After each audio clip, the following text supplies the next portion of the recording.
Member for Flynn. Thank you, Deputy Speaker. I rise to express my strong opposition to the Digital Identity Bill 2024. I've been contacted by many constituents regarding this legislation, and they've expressed their fears as to what it means for them, their family and their businesses. And I believe the Labor government's Digital ID Bill is seriously flawed and is massive overreach. This is classic.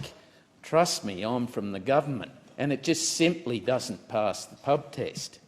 Labor is ramming this bill through Parliament. For instance, they've guillotined debate on this very legislation in the Senate. How can Australians trust the Labor government to manage digital ID when they won't even allow parliamentary scrutiny? What has the government got to hide? Deputy Speaker, in the Senate, the government had an opportunity to address the concerns raised by stakeholders and many constituents who have made submissions to the Senate inquiry, in addition to those individuals who have written to all members about these bills.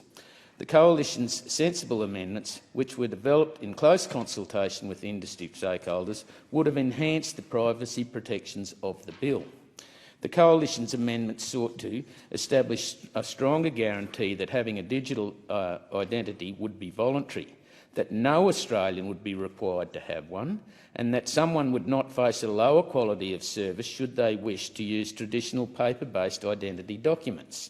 In addition, we also moved an amendment which sought to impose a clear requirement that changes to the Privacy Act must be made before these bills come into force. The opposition and other senators were unable to scrutinise these bills clause by clause, and we were denied the opportunity to speak to the amendments. More problematically, this guillotine prevented senators from scrutinising the government's supplementary explanatory memorandum, their 5 pages of amendments and the 4 pages of the Greens amendments the government allowed to be tacked onto the bill. Green Senator Penny Allman-Payne, who is based in Gladstone, needs to look at her constituents in the eye around central Queensland and explain why she voted for this digital ID bill. Maybe if she focused on the issues of the residents of central Queensland and spoke to them about their concerns about this digital ID bill, rather than engaging in this culture war, she might learn a thing or two. It's not good enough for bills which engage in our most basic of human rights to be steamrolled through Parliament in this fashion. Deputy Speaker, I have serious concerns about the Digital ID Bill and the threat of cyber breaches and hacking. Companies such as Carver, Latitude, Optus and Medibank all have had their data breached over the last couple of years. Optus data breach was one of the biggest scrutiny breaches ever in Australian history. As the second largest telecommunications company in Australia, this security incident brought up questions about Australian data scrutiny policies and how companies handle them. It affected almost 10 million customers. Personal data included in this compromised data set were names, birth dates, addresses, phone numbers, passport information, driver's licence numbers, government ID numbers, medical records and Medicare ID numbers. How can the government ensure that anyone who signs up for a digital ID will have their data secure? According to ASD's Cyber Threat Report 2022-23, the average cost of a cybercrime per report was up 14% in 2023. The ASD found that it cost small business an average of $46,000 in total losses per reported cybercrime.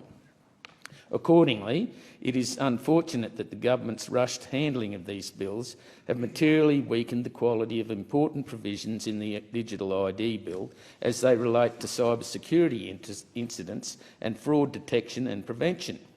As industry experts have raised in their submissions, the Digital ID Bill's definition of cybersecurity incident at Clause 9 is inconsistent with commonly accepted definitions officially established by the government elsewhere. For an example, the definition contained in the Australian Cyber Security Centre's Information Security Manual as the definition of cybersecurity incidents includes attempts, and each attempt must be reported to the Digital ID regulator.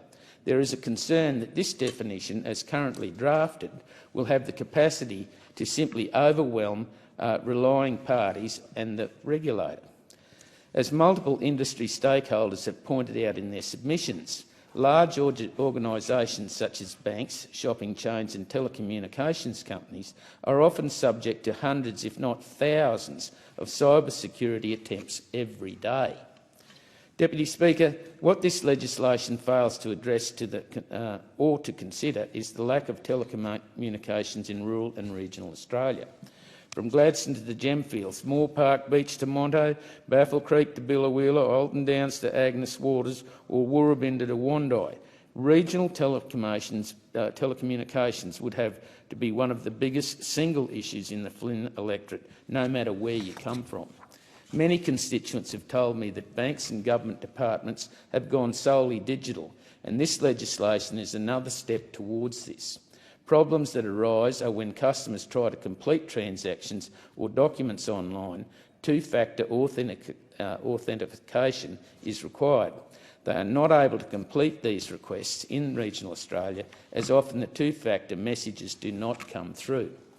There is a further issue with the Labor government winding down the use of cheques across the banking system, with federal departments to use other payment methods by 2028. A goal has been to set the end of the use of cheques completely by 2030. What support is the Labor government going to provide to rural and regional Australia if the Digital ID Bill passes? And the silence is deafening, Madam Speaker. What support is the Labor government providing or going to provide to older Australians if this legislation passes? According to the Aged Care Guide, older Australians are struggling to keep up with the growing digital divide, with more than 80% of people aged 65 and older struggling to adapt to the changes in technology or learn digital literacy. 1 in 4 Australians are also classified as digitally excluded, whether that's due to lack of digital skills or inaccessibility to digital services like smartphones and computers. I've had countless constituents visit my electorate offices as they have issues dealing with government departments and their mad rush to the digital age. This mad rush is leaving older Australians behind.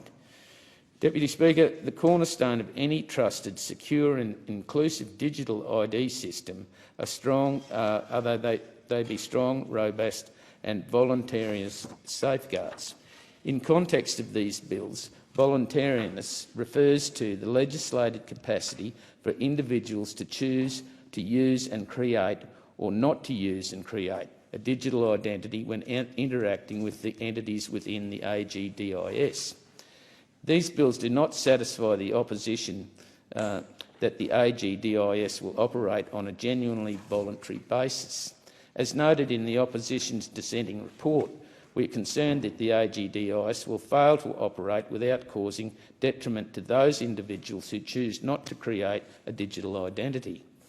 The opposition is also concerned that the digital ID systems of the state and territory governments, which will form an integral part of an expanded AGDIS, will not operate with the same voluntariness and inclusivity of safeguards required of Commonwealth entities. And let me be clear, the opposition is strongly of the view that any government, be it federal, state or territory, must always offer an alternate, non-digital means to access government services. This condition must be satisfied and established in the legislation accordingly of any state and territory government which wishes to join and expand AGDIS. Failure to extend the exemption to the state and territory government entities will have the effect of significantly undermining trust, choice, inclusivity and in the AGDIS, and the opposition will not allow that, Madam Speaker. I will wish to also quote Senator Canavan and Senator Rennick's additional comments regarding the Digital ID Bill, and I quote, "The government claims that the use of the digital ID would remain voluntary under its scheme. However, Section 74/4 of the bill provides that the regulator, with the power to allow businesses to require the use of the digital ID if it is appropriate to do so." While the bill seeks to provide some examples of where a digital ID may be required to be mandatory, there is no limitation on the regulator's powers but the vague and open-ended requirement for a mandatory requirement to be appropriate to do so. In effect, the government provides no protection against the creeping expansion of digital ID requirements under the regulator's powers. If the government is serious about claiming that the digital ID scheme will be voluntary, it is not clear why it cannot limit exceptions to this voluntary standard to a narrow prescribed list of circumstances. In addition, for those businesses that do not receive an exemption, the bill provides no requirement for an organisation to provide non-digital ID services on a similar basis. For an example, a bank could very easily make it difficult for someone that wants to use traditional identification documents to open an account by making people wait weeks for an appointment, or through a variety of other methods. There are no protections in the bill that would stop a business just making life hard for its customers that choose a non-digital ID option.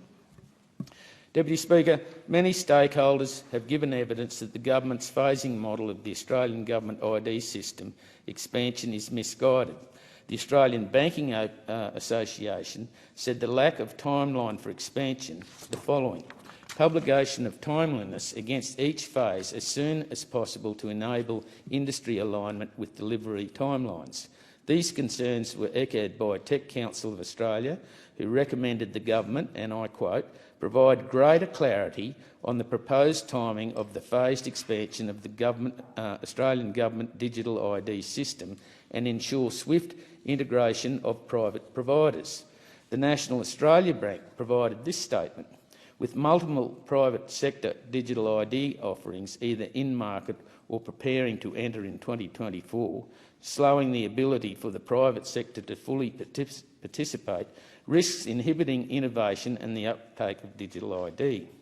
Australian Payments Plus, who were accredited under the existing trusted digital ID framework by the former coalition government to operate Connect ID, said AP Plus does not support the proposed phased approach to the sequential expansion of the Australian Government digital ID security system. The lack of clarity regarding the government's phasing approach, the Australian Business Council recommend the government, and I quote, prioritise and clearly outline a timeline for the private sector access to use the legislated digital ID system. The Commonwealth Bank, in their submission, urged the government to rethink the phasing, arguing the following: the CBA does not support the proposed phased approach of the AGDIS rollout. In keeping with the design principle of citizen choice, consumers should have the ability to choose their preferred trusted identity provider. In conclusion, the Labor bill does not adequately ensure the bill is truly voluntary, because every Australian deserves the same quality of service, regardless of how they're accessing, be it through digital ID or face-to-face. The government should not proceed with this bill until such time as they've reformed the Privacy Act. There should be simultaneous private sector participation in AGDIS, ensuring that ID is a truly national whole-of-economy solution. The Coalition has worked hard and in good faith to address the flaws in these bills by moving amendments in the Senate. Our amendments would have enhanced the privacy protections for Australians who choose to use digital ID.